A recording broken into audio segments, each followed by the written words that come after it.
My name is Ndako Mijindadi. I am the head of investments at Lotus Capital. Today, we're going to have a very short discussion or a series of discussions on financial intelligence. And one of the reasons why we thought it was a good idea to have this discussion is because we realize that as Muslims, this is one area that sometimes we don't seem to pay too much attention to, and we just hope that we can, educate us a bit about finance.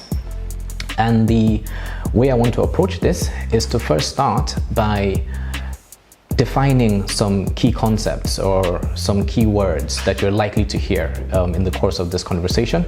So that way I know that we're on the same page. And we're going to talk about just 3 words. So nothing very big and nothing too technical. I'll be defining the concept of money. I'll also be defining the concept of finance or financial intelligence. And then lastly, I'll be defining the concept of wealth. So what is money? Money is what we all know it is, notes and coin. I'm sure some people will say that.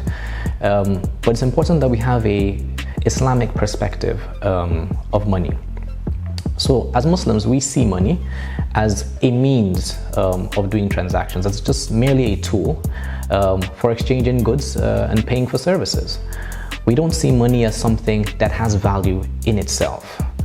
So now, unlike the non-Muslims, they see money as something that has value in itself, and so they can sell money. They can say, I give you 10 naira and you give me 20 naira. So they've treated money as something that has value in and of itself. Now, as Muslims, we don't sell money. We just see money merely as a tool for exchange. So it's important that we understand the concept of money as Muslims. And for me, this is a very good starting point. Secondly, I'd like to explain what finance is. So some people can say money, finance means the same thing. No, it doesn't. There's a distinct difference. So finance is the method or the means or the ways that you manage money. Financial intelligence is the skill in managing money. And so what we're trying to teach everybody here is that skill of managing money, finance. Now, lastly, the term that I would like us to clarify is the concept of wealth. What is wealth? Now, wealth is abundance. When you have things in abundance, you're considered to be wealthy. Now, that abundance can be in terms of children. The abundance can be in terms of money. It could be, in terms of your health, right? So wealth is to have an abundance such that you can meet your immediate needs. So when we say things like wealth creation, what we're saying is, how can you manage money to a point that you have an abundance to meet your needs? Okay? So hopefully we've been able to clarify these 3 key terms. In the course of our conversation, we're likely to be talking about these things: money, finance, and wealth. May Allah make this beneficial. So first of all, when we want to start our journey of financial intelligence or our journey on wealth creation, like everything we do as Muslims, the first step is to purify our intentions.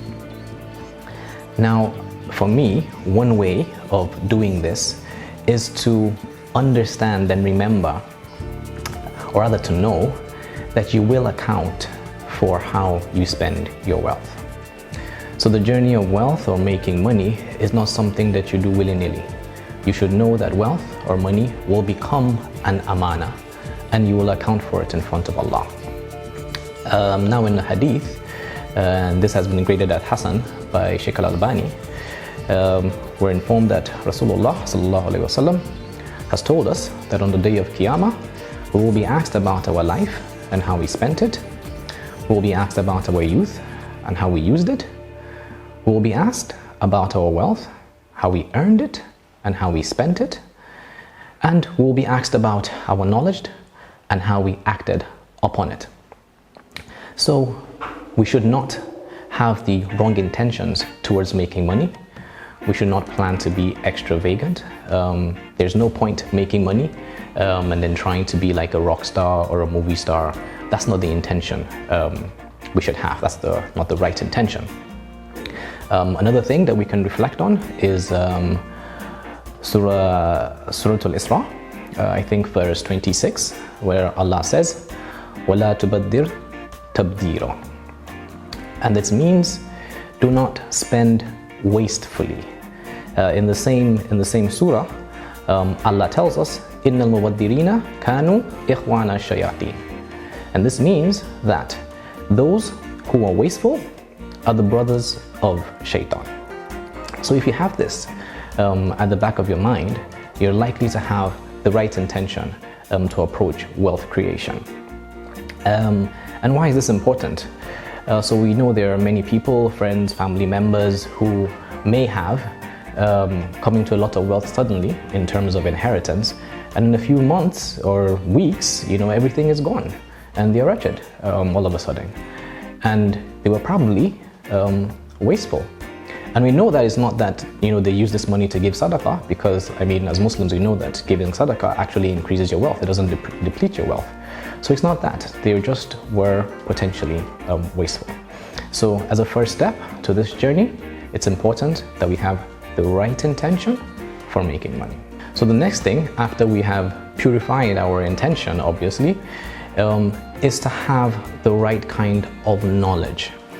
And in my line of work, I run into people who are concerned about, whether their source of livelihood is permissible, one of the things that they're doing is permissible or not. And why they're concerned is because, they've been doing these things for a very long time. And what I find is people don't spend enough time or make the effort to understand what is permissible in terms of business transactions and what is impermissible before they start. So I think it's also important, after we have clarified our intention or purified our intention, to have the right knowledge about what is permissible and impermissible about business transactions.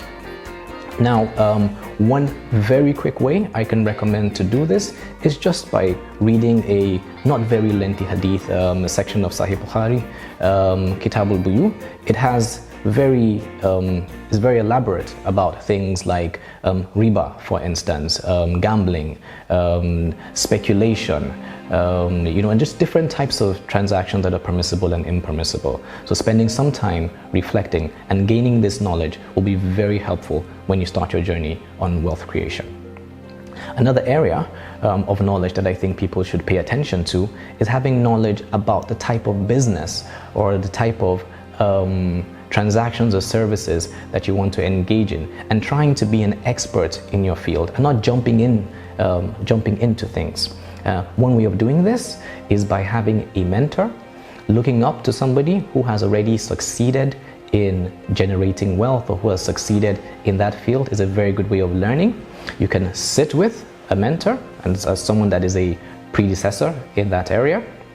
I think this would also be very helpful. If you don't have anybody like this, you can actually just read a book on wealth creation, and this will be very helpful, right? So please have the right intention and then understand the halal and haram of business transactions and have a mentor for wealth creation. And inshallah, this will be beneficial.